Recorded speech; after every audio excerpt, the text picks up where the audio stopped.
Hello everyone, welcome to Sanmarga classes.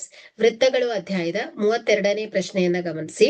ಚಿತ್ರದಲ್ಲಿ ಓ ವೃತ್ತ ಕೇಂದ್ರ, ಬಿಯು ಕೇಂದ್ರದಿಂದ 12 ಸೆಂಟಿಮೀಟರ್ ದೂರದಲ್ಲಿದೆ. ಎ ಬಿ ಜಾದ ಉದ್ದ 10 ಸೆಂಟಿಮೀಟರ್ ಆದರೆ ಕೇಂದ್ರದಿಂದ ಜಾಗೆ ಇರುವ ದೂರವನ್ನ ಕಂಡುಹಿಡಿಯಿರಿ. ಓಕೆ, ಸೊ ಇಲ್ಲಿ ವೃತ್ತ ಕೇಂದ್ರ ಬಿಯು ಕೇಂದ್ರದಿಂದ, ಓಕೆ, ವೃತ್ತ ಕೇಂದ್ರ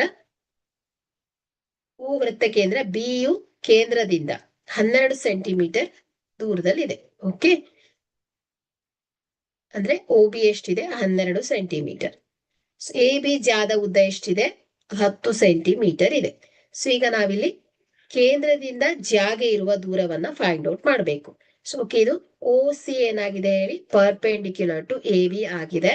ಸೊ ಹಾಗಾಗಿ ಇಲ್ಲಿ A C is equal to C B ಆಗಿರುತ್ತೆ. So is equal to 5 centimetre ಆಗುತ್ತೆ.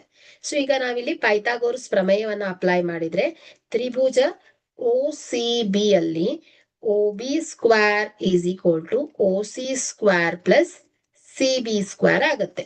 ಸೊ ಇಲ್ಲಿ O B square 12 square is equal to O C square plus C B 5 square.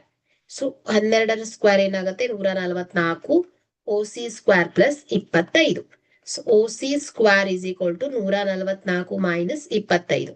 So O C square is equal to 144 minus 25, so 119 ಆಗುತ್ತೆ. O C is equal to ವರ್ಗಮೂಲ 119, okay, centimetre ಆಗತ್ತೆ ಇದು. Okay, ಹಾಗಾದ್ರೆ ಇಲ್ಲಿ ಕೇಂದ್ರದಿಂದ ಜಾಗೆ ಇರುವ ದೂರ ಏನಾಗತ್ತೆ ಹೇಳಿ?